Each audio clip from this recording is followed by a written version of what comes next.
तैयार है? स्टार्ट। महोदय, आइए पर्यावरणीय कानून को लागू न करने के घातक परिणामों पर एक दृष्टि डालें।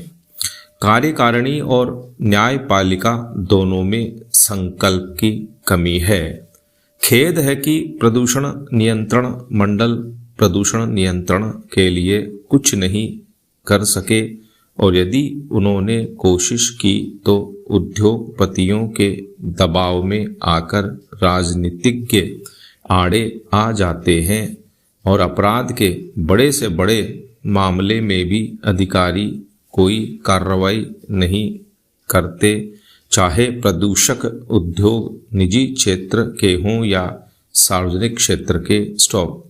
मेहता वाले मुकदमे में उच्चतम न्यायालय द्वारा पर्यावरणीय सुरक्षा संबंधी कानूनों को लागू करने के लिए न्यायालयों की सहायता के लिए पर्यावरणीय न्यायालयों की स्थापना का सुझाव दिया गया था। न्यायमूर्ति भगवती के अनुसार पर्यावरण प्रदूषण, पारिस्थितिक क्षति और प्राकृतिक संसाधनों से संबंधित झगड़ों के मुकदमे दिन पर दिन बढ़ते जा रहे हैं और इन मामलों में वैज्ञानिक तथा तकनीकी आंकड़ों का मूल्यांकन आवश्यक होता है। इसलिए क्षेत्रीय आधार पर पर्यावरण न्यायालयों की स्थापना की जानी चाहिए, जिनमें एक न्यायाधीश के अतिरिक्त मामले की प्रकृति और अपेक्षित विशेषज्ञता को देखते हुए पारिस्थितिक विज्ञान विषय के 2 विशेषज्ञ हों। तथापि पर्यावरणीय न्यायालय के निर्णय के विरुद्ध उच्चतम न्यायालय में अपील का अधिकार हो। पैरा। प्रदूषक उद्योगों में शक्तिशाली निहित स्वार्थों के कारण श्रीमती मेनका गांधी, पूर्व पर्यावरण एवं वन मंत्री, भारत सरकार के समर्थन के बावजूद इस प्रस्ताव पर कार्रवाई नहीं की गई। प्रदूषण में पैसा है और नौकरशाही पैसे वालों का साथ देती है तथा पारंपरिक न्यायालय पर्यावरण न्यायालयों के प्रति अति संवेदनशील हैं। पर्यावरण विज्ञान उनके लिए यह एक नया विषय है। न्यायालयों के इस विषय से अनभिज्ञ होने से हानि होती है और नकारात्मक दृष्टिकोण के कारण न्यायाधीश ऐसे मामलों में यथास्थिति बनाए रखने, स्थगन आदेश देने या मुकदमा खारिज करने जैसा आसान तरीका अपनाते हैं। उच्चतर और उच्चतम न्यायालय के कुछ न्यायाधीशों ने इस दिशा में प्रशंसनीय कार्य किया है, किंतु पारंपरिक न्यायालयों के विद्वान वकील प्रदूषण नियंत्रण के संरक्षक नहीं हैं, क्योंकि वे कानूनी प्रक्रिया संबंधी जोड़ तोड़ में लगे रहते हैं और उन्हें क बनाम ख के पारंपरिक मुकदमों से ही फुर्सत नहीं मिलती और न ही उनमें पर्यावरणीय मामलों को निपटाने की विशेष योग्यता होती है। सामाजिक कार्यकर्ताओं द्वारा दायर किए गए सामाजिक न्यास संबंधी मुकदमों की सुनवाई के लिए उनके पास समय कहाँ है। इसका असर सारे समाज पर पड़ता है, जिसमें न्यायाधीश भी शामिल हैं। अन्य लोगों की तरह उन्हें भी दूषित वायु में सांस लेना पड़ता है, प्रदूषित पानी पीना पड़ता है, वनों की कटाई और रेगिस्तान का वे भी रोना रोते हैं और प्रचुर मात्रा में उपलब्ध अनेक नैसर्गिक लाभों से वंचित रहना पड़ता है।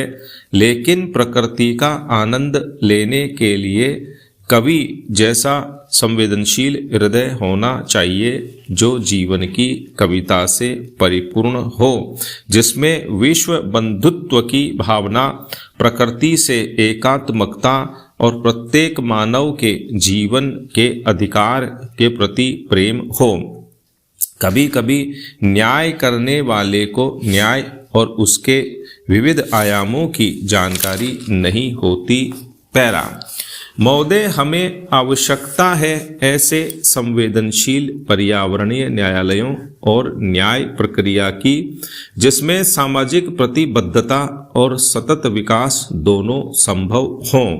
सभी प्रक्रियाओं को तेज करने, मॉनिटर करने और निगरानी के लिए एक शक्तिशाली उत्प्रेरक पर्यावरणीय लोकपाल पद्धति की आवश्यकता है जो पर्यावरण सुरक्षा के सक्रिय प्रहरी की भूमिका निभा सके और जिसमें उच्चतम न्यायालय के अतिरिक्त अन्य न्यायालय का हस्तक्षेप न हो सके, जो राजनीतिज्ञों की पहुंच के बाहर हो, सामाजिक कार्यकर्ता और दीन से दीन आदिवासी भी जिस तक आसानी से पहुंच सके तथा जो जनता और संसद के प्रति उत्तरदायी हो।